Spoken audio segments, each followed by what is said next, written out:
अस्सलाम वालेकुम। कैसे हैं आप सब लोग? खैरियत से हैं? ठीक हैं। आज की वीडियो गल्फ़ के लिए भी और पाकिस्तान दोनों के लिए है, क्योंकि कुछ लोग होते हैं कि एक्सपेंसिव मेडिसिन नहीं ले सकते और वो चाहते हैं कि वो ड्यूरिंग सेक्स अपना स्टेमिना भी बरकरार रखें, उनकी इरेक्शन भी ठीक रहे, साथ साथ उनका टेस्टोस्टेरोन लेवल भी ज़्यादा हो, साथ में उनकी मनी भी गाढ़ी हो जाए, उनके स्पर्म भी अच्छे हों। तो ये वीडियो स्पेसिफिक उन्हीं लोगों के लिए जो ये सब चाहते हैं। आज की वीडियो मेरी उन पेशेंट के लिए ऐड ऑन होगी जिनका लो टेस्टोस्टेरोन लेवल है, सीमन एनालिसिस में उनके स्पर्म काउंट में मोटेलिटी बहुत कम है, ठीक है, और वो अपनी मोटेलिटी को 10x तक स्पीड में बढ़ाना चाहते हैं, या वो लोग जो अपने सेक्स के दौरान अपना स्टेमिना इंक्रीज करना चाहते हैं। तो ये वीडियो उन सब के लिए है। मैं doctor Abdul Halim Sajid from United Arab Emirates. तो आज कोई मेडिसिन नहीं है, लेकिन ये तो भरपूर रेमेडीज़, भरपूर ऑफ सप्लीमेंट हैं जो कि हमारे मर्दाना ताकत को, हमारे स्पर्म काउंट को हर तरह से भरपूर तरीके से बढ़ाती भी हैं और आपकी मर्दाना ताकत में भरपूर किस्म का इजाफा करती हैं। सबसे हम पहले बात कर लेते हैं फर्स्ट रेमेडी फर्स्ट की, जो मोस्टली गल्फ़ में भी अवेलेबल है, पाकिस्तान के बड़े सिटी में भी अवेलेबल होगी, लेकिन वो थोड़ी बहुत ये कह सकते हैं कि एक्सपेंसिव है, लेकिन बताना ज़रूरी है। सिंपल, आपने 2 एवोकाडो लेने हैं, उनका कवर उतार के उसका गूदा निकाल के आपने शेकर में डालना है। उसके अंदर 2 टीस्पून आपने हनी देना है। जिनको शुगर है वो हनी स्किप करेंगे। साथ में 5 दाने आप डालेंगे पिस्ताशो यानी पिस्ता के, 5 दाने वॉलनट यानी अखरोट के, और 2 दाने खजूर के। ये डायबिटिक भी ऐड करेंगे।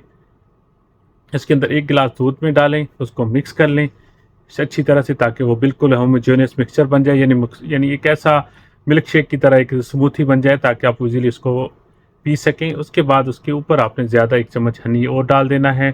आप इसको यूज़ कैसे करेंगे कि इसको यूज़ करेंगे 2 घंटा पहले सेक्स से, जो लोग स्टेमिना को अच्छा करना चाहते हैं, जो लोग अपने स्पर्म वॉल्यूम को इंक्रीज़ करना चाहते हैं, मोटेलिटी को 10x इंक्रीज़ करना चाहते हैं, वो ये यूज़ करेंगे हर सुबह में खाली पेट में। जो लोग अपना लो टी को इंक्रीज़ करना चाहते हैं, ये दिन में 2 बार भी यूज़ कर सकते हैं। अब इसका फ़ायदा क्या है? एवोकाडो के बेनिफिट्स क्या हैं? बेसिकली ये पोटेंट एंटीऑक्सीडेंट है। इसके अंदर जिंक, सेलेनियम, विटामिन ई ये भरपूर मिकदार में होते हैं, जो कि हर डॉक्टर आपको रेकमेंड करता है कि अगर आपने अपना सीमन एनालिसिस यानी सीमन वॉल्यूम इंक्रीज़ करना है, स्पर्म काउंट को इंक्रीज़ करना है, उनकी मोटेलिटी इंक्रीज़ करना है, selenium, vitamin D, vitamin E और आपको साथ में जिंक ज़रूर चाहिए। तो ये सारे, और साथ में इसके अंदर अमाइनो एसिड की इतनी ज़्यादा मिकदार होती है कि आपकी सोचे, जो कि मर्दाना कमज़ोरी में हर दफ़ा ज़रूरत है। और इसमें एक ऐसा कम्बिनेशन बन जाता है। दूसरी तरफ से इसमें हनी आम शामिल है, जो कि आपको मर्दाना को ताकत में भरपूर साथ देती है। ये एक ऐसी रेमेडी है जो कि गल्फ़ के लिए तो कोई इतनी ज़्यादा एक्सपेंसिव नहीं है, क्योंकि यहाँ पे तो हर कैफ़े में मिल जाती है।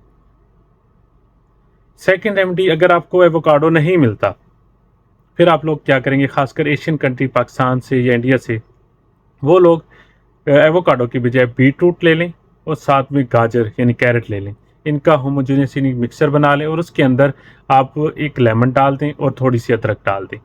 इसको मिक्स करके ग्राइंड में पानी डाल के इसको यूज़ करें दिन में 1 बार या 2 बार। उनका लो टी बिल्कुल ख़त्म हो जाएगा, वो अप टू मार्क हो जाएगा, और इतना हो जाएगा कि वो खुद परेशान हो जाएंगे। उनकी इरेक्शन इतनी मजबूत होगी हर वक्त कि वो याद रखेंगे।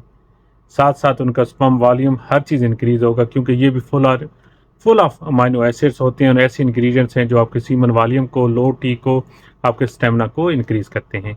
पहली जो स्मूथी थी वो गल्फ़ और पाकिस्तान दोनों के लिए है, लेकिन पाकिस्तान में अगर एवोकाडो अवेलेबल नहीं है तो आप अपनी सेकेंड रेमेडी को डील कर सकते हैं जो पाकिस्तान में अवेलेबल हों, क्योंकि अभी दौर है। अभी एक और चीज़ ऐड ऑन करना चाहूँगा, वो है ऑरेंज। ऑरेंज का रहा खाना चाहिए, क्योंकि अभी पाकिस्तान में ये 3-4 महीने ऑरेंज बहुत ज़्यादा मिलेगा। तो जो लोग भी जिनकी मोटेलिटी बहुत कम है, उनको चाहिए कि दिन में 4 से 6 दाने ऑरेंज के ज़रूर खाएं। अगर वो डायबिटिक हैं तो 2 ले लें, ठीक है। यूएई वालों के लिए भी यही रेकमेंड करूँगा कि अगर वो मेडिसिन से डरते हैं और इस तरफ आना चाहते हैं तो ये काम, एटलीस्ट ये काम तो कर सकते हैं ना वो, ठीक है। तो उन सब के लिए, और जो लोग मेडिसिन ले रहे हैं उनके लिए एड ऑन है, यानी जहाँ पे उनको 4 महीने लगेंगे, अगर अपनी हेल्थी डाइट रखेंगे तो वो 2 से 3 महीने में ठीक हो जाएंगे। तो आज की वीडियो इतनी ही। एक थोड़ी सी कन्फ्यूजन है रिगार्डिंग टांडो और डीपोजाय की। डीपोजाय के जितने भी ऑर्डर्स हैं आप मुझे मेरे व्हाट्सएप पे ऑर्डर करेंगे, आगे डिलीवर जो भी होगा एड्रेस होगा वो मुझे देंगे, मेरे ही कैश की पेमेंट होगी। उसके बाद मैं आपका जो ऑर्डर होगा और एड्रेस होगा फर्दर जो उस्मान अमान है मेरे कज़न है उनको मैं शेयर कर दूंगा, उनका नंबर आपके पास शेयर कर दूंगा। रिगार्डिंग डिलीवरी आप उनसे कंसर्न करेंगे, दूसरे जितने भी कंसर्न है आप मेरे साथ करेंगे, ठीक है। तो उम्मीद है आप लोग के रिस्पांस का बहुत शुक्रिया, और इंशाल्लाह ये स्टॉक कभी भी ज़ीरो नहीं होगा और वक्त आपको अवेलेबल होता रहेगा। पाकिस्तान के भी कुछ हालात हैं कि डिलीवरी थोड़ी सी डिले हो रही हैं, तो इंशाल्लाह वो हालात जब भी ठीक होंगे तो डिलीवरी प्रॉपर इन टाइम होंगी। तो अभी के लिए डॉक्टर अब्दुल हलीम साजिद को इजाज़त दीजिए। अल्लाह ने के बाद।